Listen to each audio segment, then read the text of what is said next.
Just days after Halloween, the Texans win in a thriller at home versus the Bucs. Cody and I discussed what led to the 39-37 victory that came down to the wire.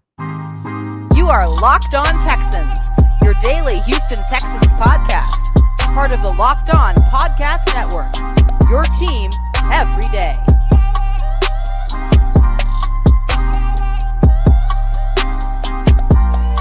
Welcome,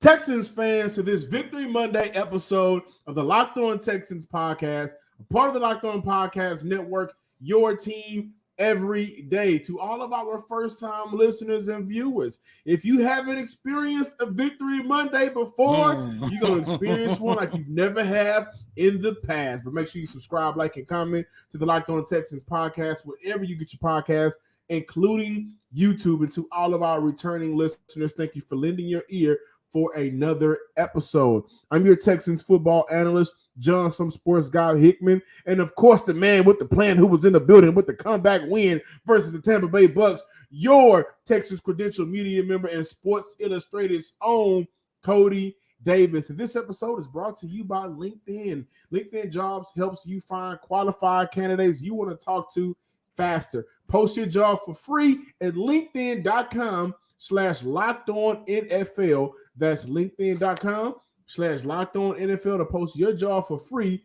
Terms and conditions apply.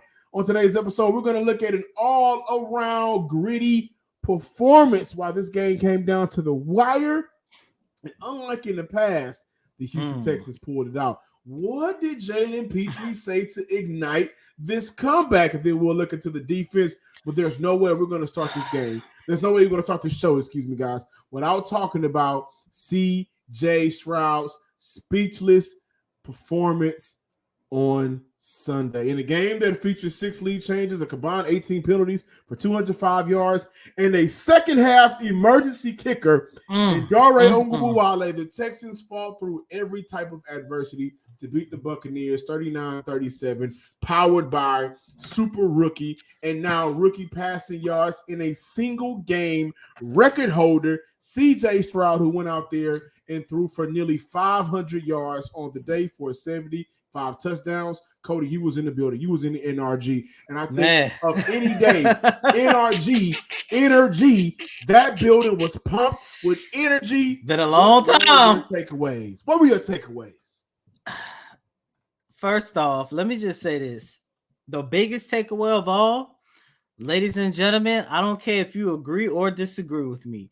What we saw from not just C.J. Stroud, but from the Houston Texans alone, and not just the players on the field, but even the coaching staff from DeMeco Ryans and even Bobby Slow, who took a lot of heat last week. Yes, he did. We witnessed one of the greatest games in franchise history. John, this game was the official coming out party from rookie quarterback C.J. Stroud. Yeah. This game was the official coming out party for rookie wide receiver Tank Dell. Yes. This game was the official coming out party for offensive coordinator Bobby Slowick. This game was the official coming out party for head coach DeMeco Ryans. I can go on and on and on. Look, we got to start with the man of the hour, C.J. Stroud. Before moving on, I just want you guys just to listen to what Coach DeMeco Ryans had to say when I asked him, how do you summarize this performance from C.J. Stroud just 7-8 games into his rookie season? It's a gutsy performance from him, right? It wasn't all clean, but he gutted it out. He was tough in the pocket, made some plays, right? Made some big-time throws for us. And the receivers, they were reliable for him. They made those catches. They made tough catches, made big plays for us. So it's all those guys working together. But CJ was just a very gutsy performance by him. The man said gritty.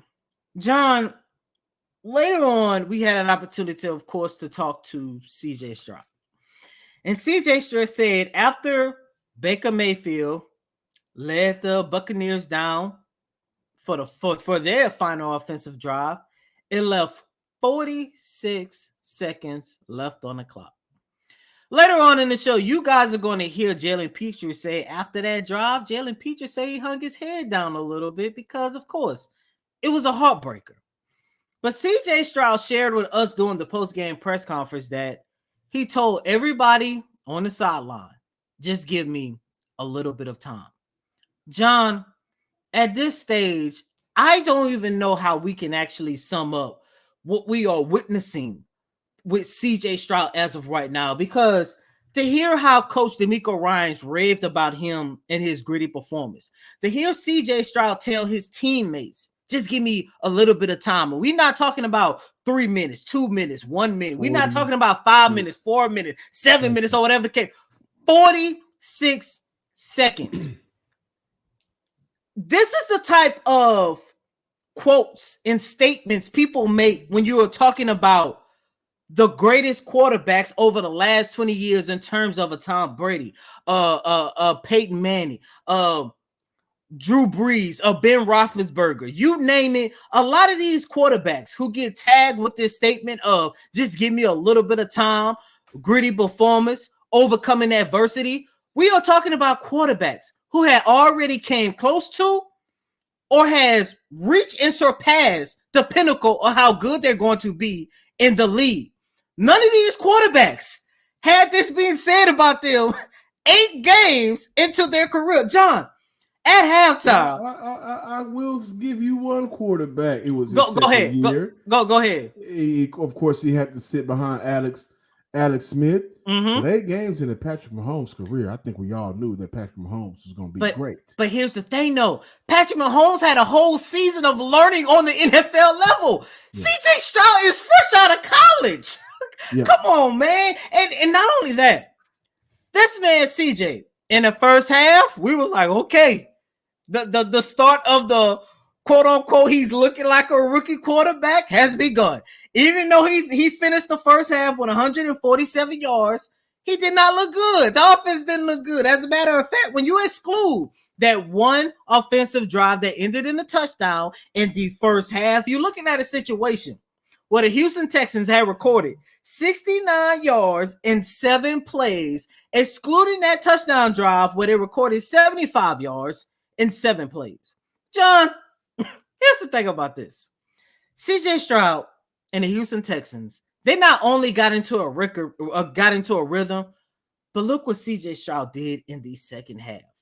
325 yards. Like, yeah. Four TDs.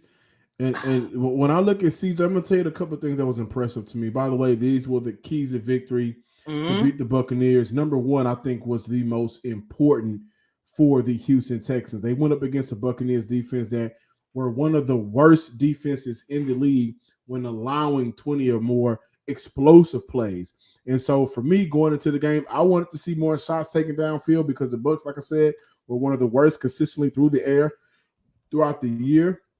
And that's what we saw. CJ Stroud goes out and throws 199 yards, 3 TDs on 6 of 8 attempts on 20 or more yard plays downfield. And again, we look at CJ Stroud, man, going back to, how can this offense rejuvenate itself, right? Because at the end of the day, the last couple of weeks has been kind of, not what we saw when you saw the Houston Texans go up against the Steelers. The Colts in the second half, they went on a run where offensively they were potent. Not the same case in the last couple of weeks. Well, then let's look at CJ Stroud and the criticism of Bobby Slower coming into this game, right? Okay, trust me. I got to trust my coaching staff. I got to earn that trust. In that first half, we kind of saw it take off a little bit. And let's be clear, this was a tale of 2 halves. We saw a rookie bounce back from missing several throws in the first half to connecting on those passes and scoring in the second half. The criticism of Bobby Sloan being predictable with his play calling, which I think centered around the amount of first down run play calls throughout this year so far. Given the opportunity, CJ Stroud was 16 of 19 for 298 yards, 4 TDs, and a perfect passer rating on first downs. So this is a team that they hit the switch. The confidence in CJ and the weapons around him and the play calling from last week's loss It was totally different, especially in the second half. And that is really my biggest takeaway. They saw what wasn't working. The Houston Texans only rushed for 7 yards in the first half. That clearly was not going to be a way for them to win. But not only that, guys, from training camp, you've heard Cody say it here on the show. You've heard Brian Bearfield, Big Sar say it here on the show. You've heard myself say it. You've heard Brandon. You've heard a lot of people locally say this. CJ Stroud does not consistently make the same mistakes. And so he missed Tank Dell wide open for a touchdown in that first quarter. Then he missed Tank Dell again on the sideline to convert on third downs. The play of the game for me, it's not the touchdown to the back of the end zone from Tank Dell to seal it. The post corner route where Tank Dell had the toe drag swag.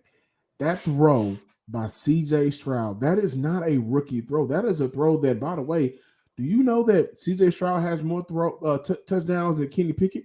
That is a throw that we've seen quarterbacks that's been in the league for more than a year have difficulty making. So CJ, I think, coming out of halftime, connected with Noah Brown for a 75-yard touchdown. Big block there by Tank Dell to free him up for him to go down. And you saw Dalton Schultz go out there and have a monster day. And I need to apologize because in that first drive, I was thinking to myself, boy, is Dalton Schultz getting away with some money stealing? But he balled out. Noah Brown balled out. This was kind of a Noah Brown game. Tank Dell balled out. Nico Collins was a factor. John Mechie got in on it. And credit to where credit is due. Bobby Slowick approached this game as a must-win game. And for a quote-unquote rebuilding team, you don't have a lot of must-win games. So he got Xavier Hutchinson involved.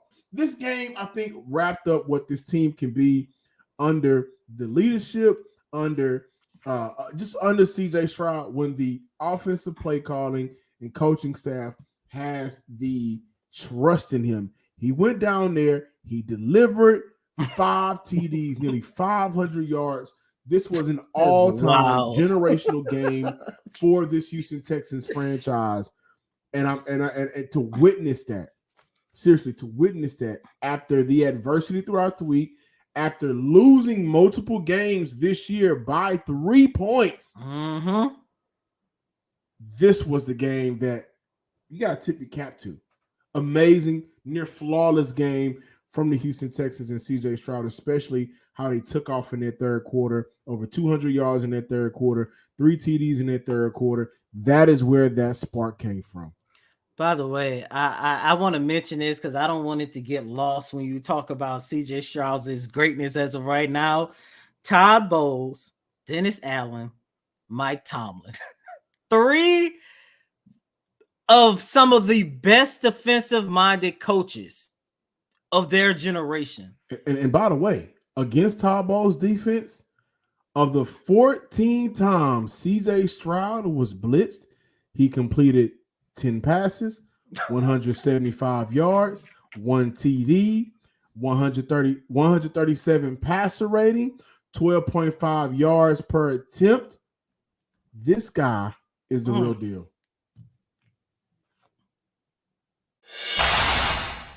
I know eventually somebody's going to come calling for Bobby Slowick in a couple of years, and he may be able to get that job because of his resume that he may put on LinkedIn. And these days, every new potential hire can feel like a high-stakes wager for your NFL franchise or your small business.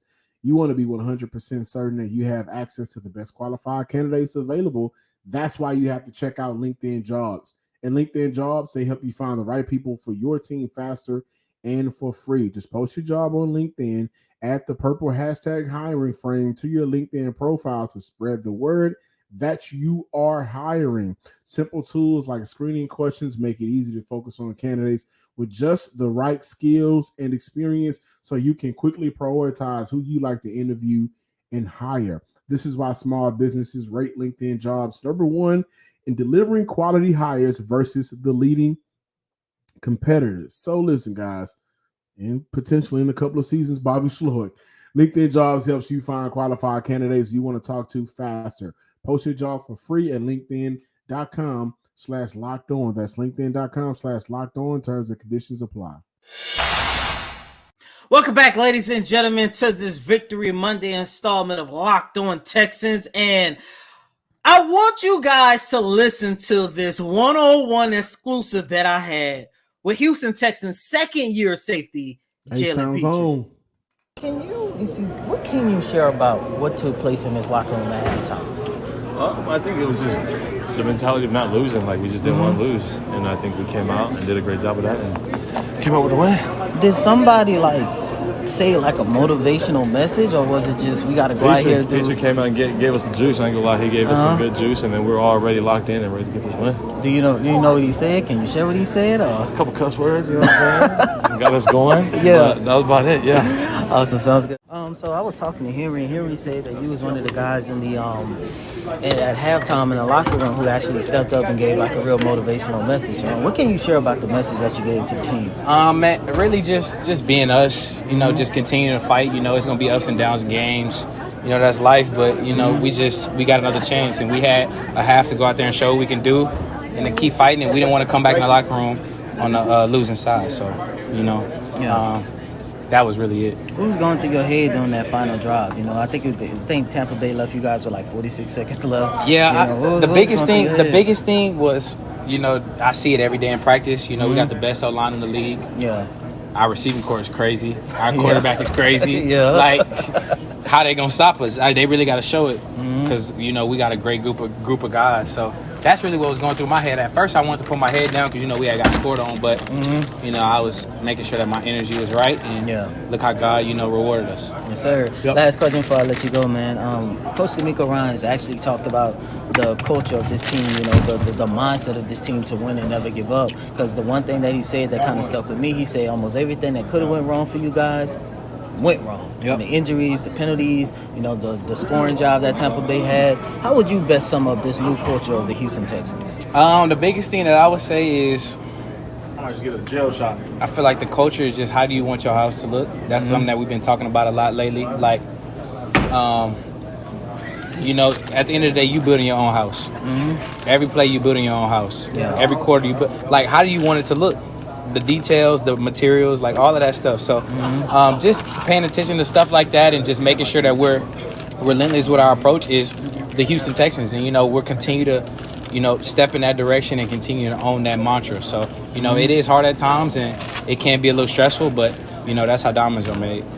That third quarter, we can give and sing praises to CJ Stroud and that offense for actually making it a game, but defensively, they actually gave the Houston Texans offense an opportunity to keep the game close and very winnable. If you guys had an opportunity to watch that game, you know what I'm talking about. But look, outside of that 53-yard bomb that Mike Evans caught, and by the way, we need Derek Stingley back on this field. I don't think that was their fault. I still think Houston needs Derek Stingley back if they're going to make a real run, which I think they can. But the defense held Chris Godwin and Mike Evans. They held Chris Godwin to 2 catches for 16 yards. And again, aside of that 53-yard catch that Mike Evans called on the sideline, 3 catches for 34 yards. So they held them for a combined, outside of the 53, they held them for 5 catches for 50 yards. That defense played phenomenal, right? But then coming out of that halftime, you talk about giving them a speech in that third quarter. They held the Tampa Bay Buccaneers to 16 yards in a quarter. And in that quarter, I was ready to call attention. Christian Harris has been underperforming and disappointed. And to start that game, if you guys go back and remember, some of the commentators were even talking about in recent weeks how Christian Harris has lost out snaps. But boy, did he come out balling in that second half in that third quarter. You saw Khalil Davis get on the action. Outside of last week's game where you saw Malik Collins and the DTs get really active in terms of being able to create sacks and generate sacks and pressures to the quarterback, this was by far the Texans' second best game I've seen from that defensive tackle unit. But to hold the Tampa Bay Buccaneers to only 16 yards in a quarter, to hold a future Hall of Famer Mike Evans to under 100 yards, to hold Chris Godwin, a very good player in this NFL league, a Super Bowl champion, to 16 yards, to do all of that with the injuries that Houston sustained. Jimmy Ward goes down. There's injury to that defensive backfield. MJ Stewart went down, I believe, and neither one of those guys returned back to the game. And so I think coming out of halftime, this is why it's important to have a guy that can mimic the message from your head coach or defensive coordinator from the sidelines to on the field. Because I think the biggest adjustment for Houston in that second half, intensity. They were playing fast. They were playing physical. There was a couple of times I thought the referees was going to throw a flag for unnecessary roughness, but you saw those guys get after the ball carrier. There was a drive where you saw Houston continuously make either no gain or negative plays. And for the game defensively, the Houston Texans had 15 plays of either no gain or negative yards. And a lot of those came in that second half, specifically that third quarter, where they gave Houston's offense an opportunity to stay in the game and stick around. I was so impressed by that defense because I thought coming out of halftime, the Buccaneers had an opportunity to go up 2 scores. And if they went up 2 scores, we're looking at a totally different ball game. We're looking at a ball game for the Houston Texans that did not have Kaimi Fairbairn, who, by the way, speedy recovery. He went down. Before he went down, he nailed a 50-yard bomb. And so you take an element away from the Houston Texans from a kicker that's pretty damn good in this league. But they had an opportunity to go up on Houston double digits, 2 scores. And from that point, how Houston has been performing offensively going into this game, even going into coming out of that first half, you would have thought to yourself, okay, this game is it's not winnable, right? But defensively, they went out there and they made stops every chance they had an opportunity to do so. And guys, I was blown away defensively. I really was. and at the beginning of the game, I thought to myself, the linebacker group is starting to become what I thought they would be at the beginning of the year, very thin and missing guys that can kind of boost it. But they performed very well in their second half. Blake Cashman, I think, has been undoubtedly the best Houston Texans linebacker so far. And by the way, I'm going to say this, and they gave him a sack, Will Anderson, so he did get a sack today. But let me say this, guys. This is why you should be kind of excited. Once Will Anderson starts getting sacks for real, then you're going to start seeing more yellow on the field. Because if you watch his game, I don't know how many times Will Anderson is being held. They're just not calling it a lot of times. Myjai Sanders, who Houston just acquired a couple of weeks ago, he had an opportunity to play. So shout out to Myjai, and I thought that in his presence, he did some good things. Nothing to store up in the stat sheets, but overall, the third quarter is where this team won the game. No doubt about it. They held a team to 16 yards. They got a team off the field consistently. They were not able to score points. And during that run, this is something we haven't necessarily seen a combination of consistently. Either the defense plays well and the offense doesn't produce, or the offense is producing, but the defense can't stop a nosebleed. This was the perfect combination of grit, determination, will, and we're going to win this game. And that carried throughout the entire game, all the way down to 6 seconds after the Houston Texans went down and scored from a Tank Dell touchdown. The U of H kid, welcome back. Hey, NFL, don't sue me, NFL. Don't sue me. The H-Town is here. Score early this NFL season with FanDuel, America's #1 sports book. Right now, new customers get a $150 in bonus bets with any winning $5 money line bet. That's $150 if your team wins. If you're thinking about joining FanDuel, there's no better time to get in on the action. This app is super easy to use, and there's a wide range of betting options, including spreads, player props, over-unders, and much more. So visit FanDuel.com/lockedon and kick off the NFL season the right way. We're coming out of the bye week, the second half of the NFL season. FanDuel is the official partner of the NFL. Welcome back, Locked On Texan listeners and viewers. This was an all-around gritty performance. Nothing about this game necessarily was just Actually, you know what? It was pretty out there. I ain't gonna lie. I was saying the second half was pretty. I don't know what you're talking about. Man, the NRG Stadium was looking good. I know it had some drinks flowing, and everybody. The second half is like after a couple of drinks while you out with your boys or at the club, and now that 3 or 4 for men and women kind of goes up to like 7, 8, 9, and then that fourth quarter touchdown by Tank Dell was just a pure dime. But when I look at how Houston had an opportunity to win this game, one of my keys to victories was just keeping the Bucs run game contained. And the Buccaneers have not been a good running team throughout the year, and the Houston Texans continued that trend. Yeah, you may see 2 TDs by Rachaad White, who I thought had a good game for his contributions to the Tampa Bay Buccaneers, but 81 yards on 31 carries for 2.6 yards per carry is not good. And guys, I want you to understand how I'm not going to say how monumental this is, guys. Last year, the Buccaneers could have been ranked dead last in running the ball per game offensively in rushing yards, and they probably still would have came in and been able to run for 150 plus yards on the Houston Texans, who allowed 170 yards on a year. That has not been the case for this Texans defense so far this year. And I think this is one of those games where the small thing matters. They did not allow a running back to break the game open for him. 2-point-something yards per carry is something this defense can hang their hat on.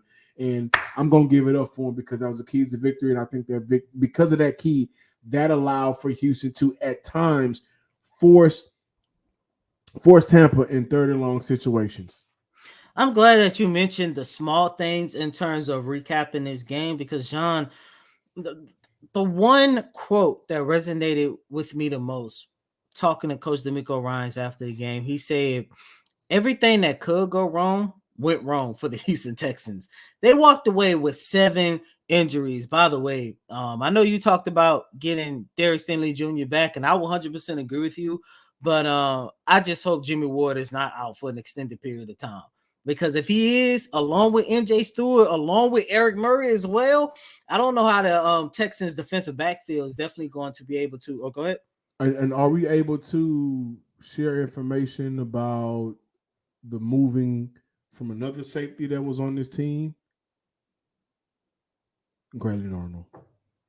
Yeah, let's save that for tomorrow's show because I definitely believe that is going to be a roster move that is definitely going to hinder this organization moving forward.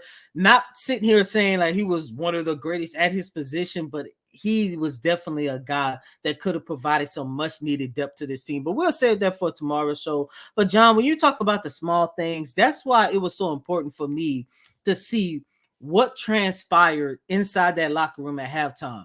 Because I'm not going to lie to you, sitting inside NRG Stadium, looking at that first half, looking at the Texans struggle on both sides of the ball and not executing, I started getting flashbacks of last year again, which has probably been the worst game I ever attended, whether as a reporter or as a fan. And that was that terrible game where the Houston Texans lost against the Washington Commanders, where so many people, including myself, was sitting there asking, are the Texans players and coaches just out there to collect a check?